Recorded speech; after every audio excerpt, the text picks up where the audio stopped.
Neighbours, everybody needs good neighbours with a little understanding. You can find the perfect blend. Neighbours should be there for one another. That's when good neighbours become good friends. Hey, come on, guys, cool it. Lay off, Clive. I want to finish this little upstart once and for all. Hey, if it's a fight you want, you've got it. I went easy last time, mate, but you just can't keep hanging around Jane all the time and get away with it. Why don't you let her decide? It's between you and me. It's not a fight you've got. Look, you two are determined to make mincemeat out of each other, right? That's about the only thing that this meathead understands. Yeah, well, since neither of you seem bright enough to figure out the situation, I guess we better let you fight it out. Clive! Suits me. No, street brawling's not what I have in mind. It'll do me. Get out of the way, We are Clive. gonna do this right. What are you talking about? Mike's just been in a car accident. You want to take advantage of that? Clive, I can handle it. Shut up, Mike. Look, I suggest we set up a proper boxing match at the Police Boys Club a fortnight from today. Agreed? Yeah, all right. Shane? No, he'll keep it. You keep away from Jane or else she won't last a fortnight. Don't you think I can make up my own mind about who I want to go out with? Let them fight, let them kill each other for all I care. What'd they do wrong?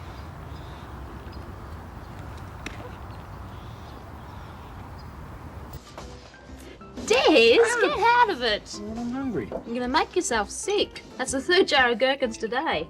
Yeah, the baby loves them. Don't you, little baby? In case you've forgotten, I'm the one who's pregnant. Come by. Desmond! G'day, Mum. Andy! How's our little mother? Thanks, Elaine. And Michael, no ill effects from the accident, I trust? Just a few scratches, thank goodness, nothing to worry about. Oh, one can't be too careful. I have heard of a complete change of personality because of a head injury. We wouldn't want him turning into a nasty criminal like that Kelly Morgan. Kelly needed help, Irene. She still does. Well, I know you did what you thought was best, but look how she Is there behaved. something you wanted, Mum? Oh, yes, Oh, Mum, why do you insist on carrying your handbag upside down? well, it wasn't me. It was Kelly. She told me to do it. One should take notice of a professional thief.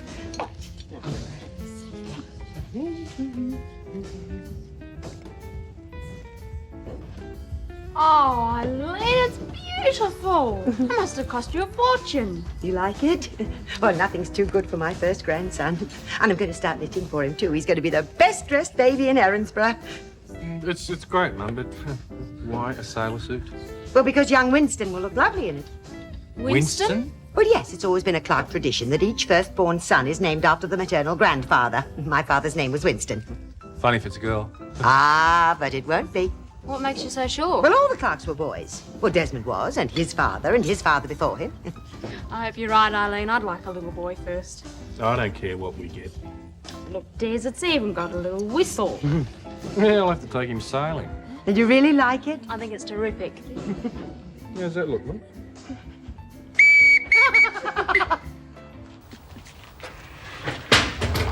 That smells good. Oh, hello, Jim. I didn't hear you come in. Oh, sorry, I just wanted to let you know that Charlene is staying at the hospital for a while. I don't think wild horses could drag her away from Scott's bedside at the moment. I hear he's much better today. Yes, he is. Oh, good. You must be pleased he's on the mend. Gave us quite a fright. No, look, I can't hang around. I've got a couple of appointments to go to. So. Oh, Jim, listen, seeing Helen's still at the hospital, would you like to join me for lunch? We've got all this casserole. I would love to have lunch with you. Oh, good. Can you give me half an hour? Yes, of course. Right, I'll see you then. Okay. Oh, sorry, Jim. Yeah, Dee. Hey, Auntie Madge, have a look at these. I got them down in the sports shop on sale. What on earth do you want with boxing gloves? I'm going to teach Mike a few lessons in manners. Oh, really, Shane, you leave Mike alone. He's still recovering from a car accident. Oh, damn it, they're too small. Oh, don't worry about Mike, Auntie Madge. Thanks to Clive, that's all under control.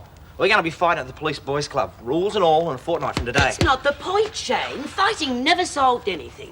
I'll stop that. Well, he's been hanging around Jane again, and I'm not going to wear it. Oh, come on. That sort of thing went out with a caveman, Shane. Girls these days like to make up their own mind. Will you stop that? Well, it's not really Jane that we're fighting about, Auntie Madge. It's Mike, his attitude.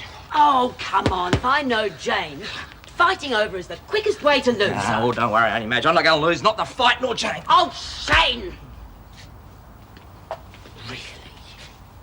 Yeah, sure. Great. Thanks, Clive. See you, mate. Bye. Look at your face. So handsome. I hope you will be scarred for life. So do I after the boxing match. How did you know? It was Clive on the phone. What boxing match? What do you...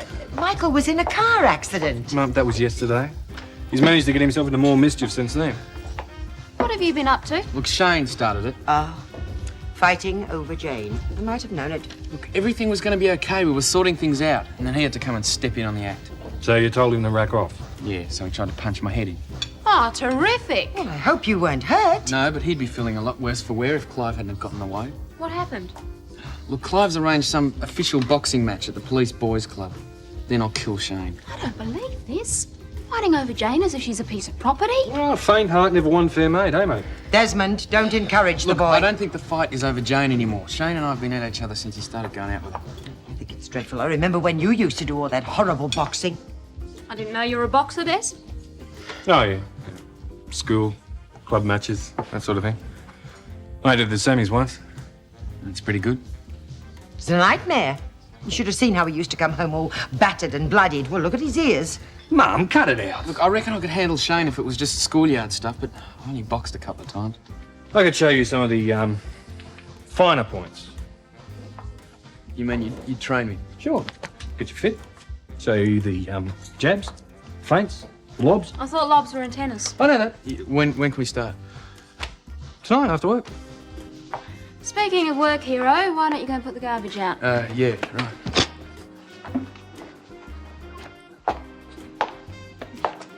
Des, you can't go through with this.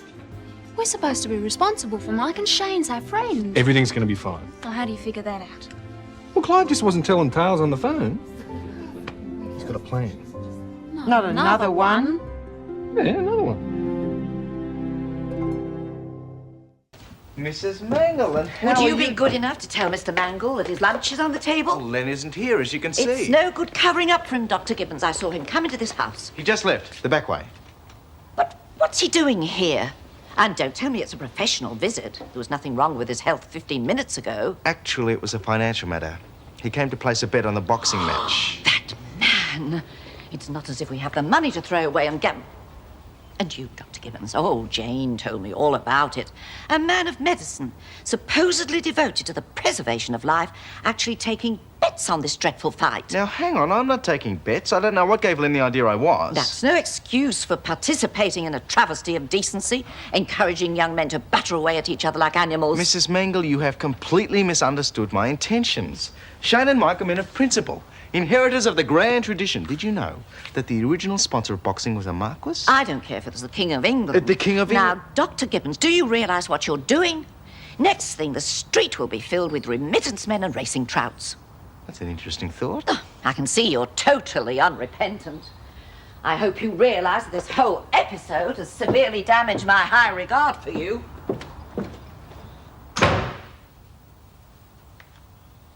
Come on, Shane, get those things off the table. Jim will be here any minute. I have to exchange him on the way back to work. It's a damn nuisance. I'm flat out as it is. Well, you should have thought of that before you agreed to the boxing match, shouldn't you? G'day, people. Oh, and here is the man who thought up the whole crazy idea. That must be me. You're on the training diet already, so you've got to build up that muscle tissue. I am ashamed of you, Clive Gibbons. Me? Yes, you. How could you, a doctor, encourage two young men to bash each other's brains out? That's just what I'm trying to prevent. Oh, Look, Madge, yes. if I'd let Mike and Shane have a go this afternoon, one of them could have been seriously hurt. Oh, and this way they won't. The circumstances will be controlled and it'll be over in 2 rounds. Yeah, by a knockout. Oh, you idiots. Don't worry about her. She'll get over it. What can I do for you? I'm running a check on the fighter's experience. Have you boxed before? Yeah, but not since I left school. I'm here to offer you my services as coach and manager. You? My library happens to contain one of the definitive books on the gentlemanly art of self-defense. See? I can make you a champion in no time. Yeah, well, I suppose I could do with a few tips. Good. Training starts tonight. And just who is going to referee this match of the century? Well, I haven't got that far yet. We need someone absolutely fair. Sorry I was so long, guys. Rather delicate negotiations. How are you, Clive? And I think I know just the man. Jim, take a seat. What do you know about boxing? Oh, I went a few rounds at university. Oh, now, come on. You're not going to go dragging Jim into your crazy schemes. Did you ever referee a match? Well, Police Boys Club stuff. Paul went to box for a couple of months a few years back. Why? We seem to have a grudge match on our hands. Mike and Shane have decided to put on the gloves to settle it. Who decided? We need an impartial referee. We would be honoured if you could do it. All right, on one condition. That the fight is on the level. And if I decide But someone looks like getting hurt. That's it, it's over. No arguments, no rematches. Fine by me. Absolutely. All right, you got a referee. Thank you. Good. Well, I've got some shopping to do and some books to read. I've got a great biography of Lionel Rose at home. Now, eat up. All the books say lots of nourishment. Good boy. Right, Coach. Jim, I'm surprised at you. You're sitting over there. You must realise that the whole thing's going to be a total disaster. Not while I'm in control, it won't be. Hi. Hi. Just going down to get some milk. I'll come with you. Must be my day for visitors. I've already had your nan call in. She's not very happy with you. I think I can handle that. Off to a job interview. At the real estate office in Wattle Street. But I wanted to talk to you first. I see. You've come for some of Dr. Clive's motivational therapy, huh? No, it's not about the interview. I think I can handle that. It's about the fight. Somehow that doesn't surprise me. Well, can't you stop it? I mean, it's horrible. I hate fighting anyway, but this is... It's between a couple of guys you really care about. I'm so confused, Clive. Shane's fantastic, you know? He doesn't treat me like a little kid. But when I was the dag of the school, Mike paid attention to me. He made me feel special. He still does. Look, someone's going to lose this and someone's going to get hurt, and I just hate the whole thing. nobody is going to get hurt. I've got it all figured out. Have a look at this, huh? Full of exercises, diets, 40-kilometre runs, and that's just the training. By the time I finish with Shane, he won't have the strength to fight a weak-old kitten, much less Mike. Well, then Mike will have the advantage. Des is training him. We reckon that the more we get them to back off, the more aggro they become. So we encourage them to fight and then train them into exhaustion. They'll quit all by themselves. Sort of reverse psychology. You got it, kid. Now, am I brilliant or what? Hey, you're not only brilliant, you're fantastic. Yeah. Anything you want to share? That's Scott. Well, all the kids, really. I keep wondering if I've done the right thing, bringing them up the way I did. Oh, Jim, I think you've done a wonderful job. Wish I'd done half as well with Charlene. Charlie's a great kid, a credit to you. Yes, some days. Other days, well, sometimes I wonder if I'm making the same mistakes with her that I made with Henry. Especially at the moment. I mean, I'm so busy making a living that I don't see as much of her as I should. I suppose her behaviour has improved a bit. Oh, well, I just keep my fingers crossed that she doesn't slip back into her old wild ways. Well, maybe I spent too much time trying to hold the business together. It might have been better if I'd have remarried. I hardly think your kids have been deprived, Jim. You know, I can remember holidays here when they were young. And you were into everything, boots and all, whether it was cricket or amateur theatricals. I suppose we forget the good times when the bad times come. Yes, I suppose we do. In fact, I wonder if the bad times were really as bad as we thought they were. We were pretty intense sort of parents, you know. We still are. But I would never have forgiven myself if I'd lost Scott in that accident. I don't really see how you could have prevented it. Well, I could... Oh, Jim, now look, if there's one thing that I have learned from raising my two, you cannot wrap them in cotton wool. I tried, remember? Especially with Henry. Look how that turned out. You're a good mate for listening to me like this. Anytime. There, that just about does it. You can take a break when you finish tidying up. Des is doing the washing up in the kitchen. All right, Uh-oh. Michael, control your temper. what's he doing here? Stay. I'll look after him. Michael, you won't do anything silly, will you? It's not good for Daphne in her delicate condition. Oh, he'll keep. It's not that I don't want the business, Shane, but your timing's lousy. If I'd known he was working, I'd have stayed away. Can't you two call this whole fight off? It's so childish. It was Clive's idea. He's got a lot to answer for. I came here for a coffee, not a lecture. Lecture do you more good. White coffee, please, Mike. For him. Just get it, please. Would you like one arsenic or two? Michael! Look, there are plenty of other places for him to get a coffee. What does he have to come here for? Would you please keep your personal problems out of my shop? Sorry. I hate violence. I'll kill Clive when I see him. Well, I certainly don't agree with his methods, but his intentions are good. And the road to hell's paved with them. Oh, no! G'day, Dad. Kelly! Hi, Mr. C. Had any good chilies lately?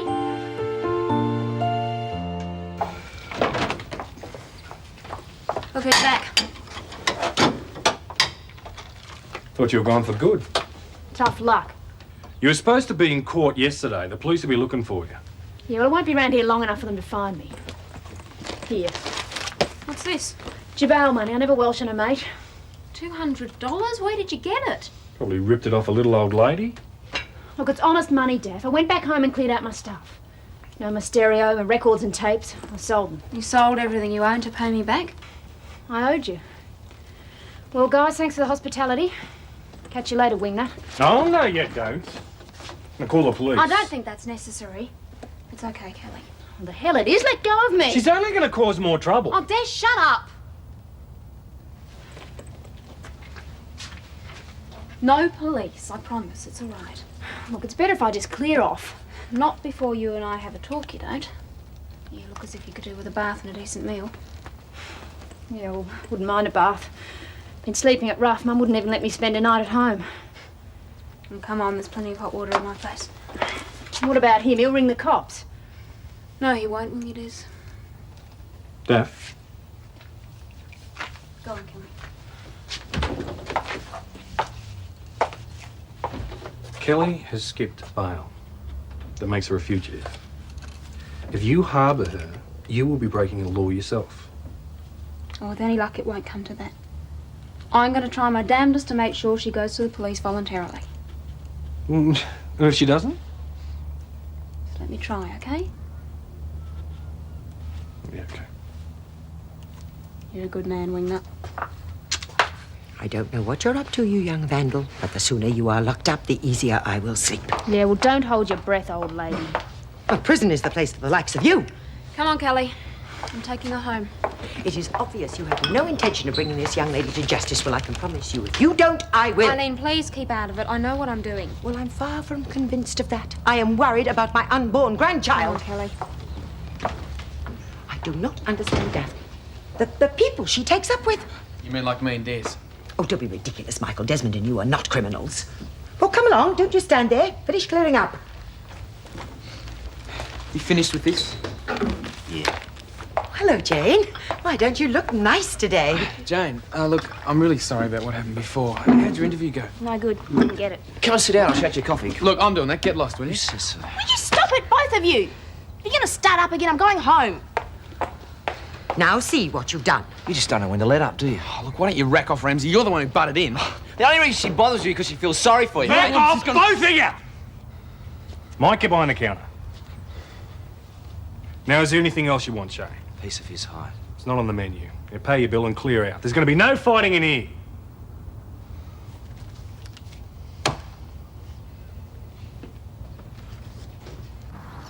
How much bail would you get? Right. And there's still the possibility of a fine. Sorry, no names. It's still hypothetical at this stage. No, I can't tell you that. Look, I've got to go. Okay, thanks. You were ringing the cops. Wait, that wasn't the police. It was my solicitor. I was trying to work out where we go from here, and if you'll listen, I think we might be able to sort it out. All right, but hurry it up. I'm not hanging around here so you can stall long enough for the cops to get here. 2 minutes, okay? And if you want to go then, I won't stop you. Look, wherever you go, there'll be police. One day they'll pick you up and you'll be put in jail. If you turn yourself in now... Oh, no way! I didn't come down in the last shower, you know. You said you'd hear me out. Carl told me that if you voluntarily return to custody, there's a fair chance you'll be bailed again. You're joking. That old buzzer down at the cop shop loves locking people up. You can request an online magistrate to hear your case. And given the circumstances, he'll probably release you into my custody. Then you go to court and face the charges. Yeah, and then they throw me in the slammer. If you've got a job and you can pay, you could get off with a fine. Well, where am I going to get a job from? Des and I know a lot of people who can help. I don't want anybody's charity, thanks. You're going to have to trust someone at some time. Now, we're here and ready to help. You can either start afresh or you can run. My 2 minutes is up. Ball's in your court.